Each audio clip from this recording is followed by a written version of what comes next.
A'udzubillahi minasyaitonirrajim. Bismillahirrahmanirrahim. Ajaran ke-8 as-shalah, bersembahyang. Di dalam ajaran yang ke-8 membicarakan tentang as-shalah, itu tentang sembahyang. Firman Allah dalam kitab suci Al-Qur'an, wa aqimus shalah, dan kerjakanlah sembahyang. Jadi dapat diulangi untuk sembahyang. Wa aqimus shalah, kerjakanlah olehmu sembahyang. Ya, adalah sembahyang yang wajib dikerjakan dalam sehari semalam 5. Siro semalam wajib dikerjakan yang keempat yaitu 5 sembahyang. Yang pertama zuhur, dan yaitu zuhur 4 rakaat. Yang kedua asar, dan yaitu 4 rakaat. Yang ketiga maghrib, dan yaitu 3 rakaat. Yang keempat isya, yaitu 4 rakaat. Yang kelima subuh, yaitu 2 rakaat. Jumlah semuanya di dalam surah semalam wajib dikerjakan sembahyang 17 rakaat. Wajibnya sembahyang atas tiap-tiap orang Islam yang mukallaf. Wajib sembahyang kepada titik-titik Islam yang mukallaf. Mukallaf orang yang balik atau umum membahun yang mukallaf. Laki-laki dan perempuan yang bersih daripada haid dan nifas. Yang sudah kita menyatakan pala orang yang umum dan bersih daripada haid dan nifas. Jadi wajib dikerjakan untuk sembahyang. Waktu sembahyang. Duhur mulai dari terbit matahari sampai bayang sesuatu benda melihatnya sedikit. Yang asar mulai daripada habis waktu duhur sampai terbenam matahari. Maghrib mulai daripada terbenam matahari sampai hilang awan merah. Isya mulai dari hilang awan merah sampai terbit fajar sadiq. Subuh mulai terbenam fajar sadiq sampai terbit matahari. Yang adalah waktu sembahyang.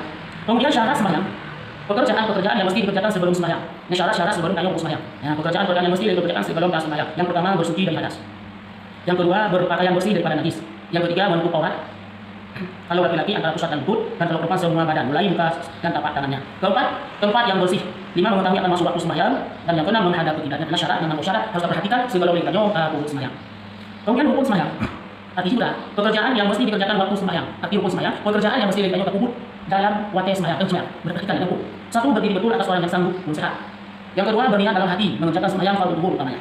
Yang ketiga membaca takbiratul ihram, yang keempat membaca Fatihah, yang kelima rukuk, yang keenam i'tidal, yang ketujuh sujud, yang kedelapan duduk antara dua sujud, yang kesembilan duduk membaca tasyahud yang hamzah, itu syarat akhir. Yang ke-10 membaca sholawat atas Nabi pada tasyahud yang akhir. 11 membaca tasyahud pada penghabisan itu, tidak tasyahud yang akhir. Yang ke-12 memberi salam yang pertama. Yang ke-13 berarti adalah hukum sembahyang. Kita perhatikan dari kano selama sembahyang benar benar. Kemudian takbiratul ihram. Membaca Allahu akbar. Takbiratul ihram. Kalimat takbiratul ihram.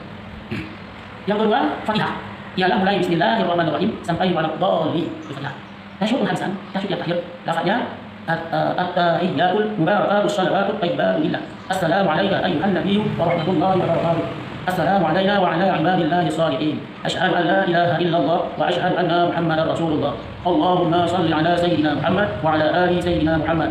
Kama shallaita ala sayyidina Ibrahim wa ala ali sayyidina Ibrahim. Wa barik ala sayyidina Muhammad wa ala ali sayyidina Muhammad. Kama barakta ala sayyidina Ibrahim wa ala ali sayyidina Ibrahim fil alamin innaka Hamidum Majid. Yang baru kata assalamualaikum warahmatullahi wabarakatuh. Wallahu a'lam bishawab.